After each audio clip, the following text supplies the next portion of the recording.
All right, let's get ready for day 4, how to get extremely patient in trading. And this is about how you can start waiting for high probability setups that lead to consistent profits. So first of all, the real patience problem is, of course, jumping into trades too early. Many times it's about from fear of missing out. You're scared that you're going to miss your trade. You're scared that you're not going to be in whatever move is going to happen. So you're really just reacting instead of acting from your plan. So what we want to do is we want to change that, because patient isn't just waiting. It's absolutely not just waiting. So the patience is about focusing on what you're waiting for, being specific with what you're waiting for at all times. So don't focus on waiting itself, focus on what you're waiting for. So when you're waiting for something, that's what you're focusing on. Just like you're waiting for the bus, and now you're focusing on that bus because you're waiting for the bus to come. So what you want to do is you want to know your specific setups. And of course, not only that, because that is not like, yes, it's going to eliminate some need if you know your setups, but it's also about understanding every market environment with your trading system. So for example, for me, I know when the FOMO comes, when we push up 100 points, I know that I wait for a 5-minute trending setup or a 1-minute consolidation, then I push up. You want to start mapping out. So first of all, you want to start creating your plan, your one-page trading plan, just your core, just to have the core of your strategy. You don't even have to use the one-page trading plan. I just love it because it's so easy. But just to give yourself clarity on your core strategy, so your entry, exit, stop losses, and what is a good trade and a bad trade. But then the most important thing is about mapping your trading environment. How do you do it in wide range? How do you do it in trending markets,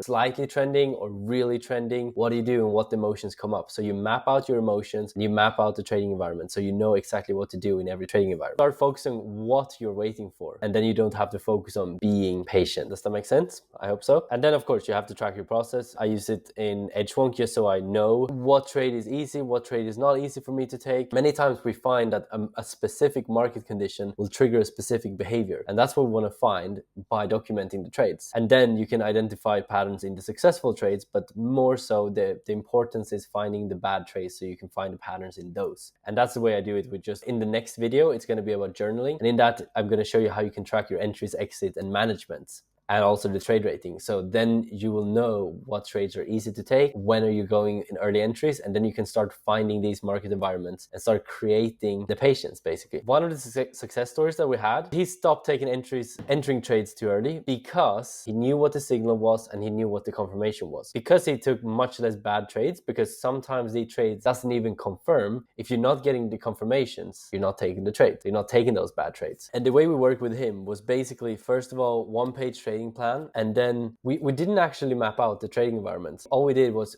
he got so sure about his one-page trading plan, and he got really sure about how to plan his trade. So he knew before, already when he started trading, he knew what trades he was waiting for. So that made him wait and be really patient, and even taking 0 trades some days, which is nothing that he's ever done before. My own story, obviously I used the one-page trading plan and I used it, but for me the biggest one was having the environment planned out. So my worst one, which was the FOMO, I don't really get that much emotions from ranging because I always know what to do when I'm waiting, either a breakout or a sweep. But more so it's about making that mindset shift for me to only taking easy trades. So if a trade is not easy for me, even if my mentor would take it, my friend would take it, the guy Jas I'm trading with would take it, I still don't take it if it's not easy. So that was the biggest thing for me, to just be much more patient with myself and just be more, I guess, compassionate with myself, that some trades are not going to be easy for me to take, and that's okay. But that made me much more patient and waiting for those really easy trades and taking less shit trades. Just to sum it all up, so first of all, you need to know your setups, again, which we talk about in this, the whole thing every day we talk about knowing your setups. And then you want to understand the environment, which is the new thing for today. Different market, different approaches, just map them out. Just go on a chart and find everything that can happen, basically trending, wide range, unclear, really unclear, that you don't really know what you can do, and start mapping out how would you want to act in all these scenarios. So maybe on a big trending day you're not meant to trade, so instead of sitting there waiting and then taking a really bad trade, maybe you should not even trade at all. So you just close the computer after the market dropped 150 points in 50 minutes, and then start by tracking your results, which we're going to do in the next one, which journaling your trades, and then adapt and improve. So that you do it from the trade journal, which is based on knowing your setups and knowing the environment. So all of these things are connected from the core of the one-page trading plan. Create your plan, define your setup, journal consistently, and become consistent. And I don't even say that it's consistent profits, because you're going to get the drawdowns. But the most important thing is that you can get consistent in your thinking, in your act. If you can get consistent in that, you're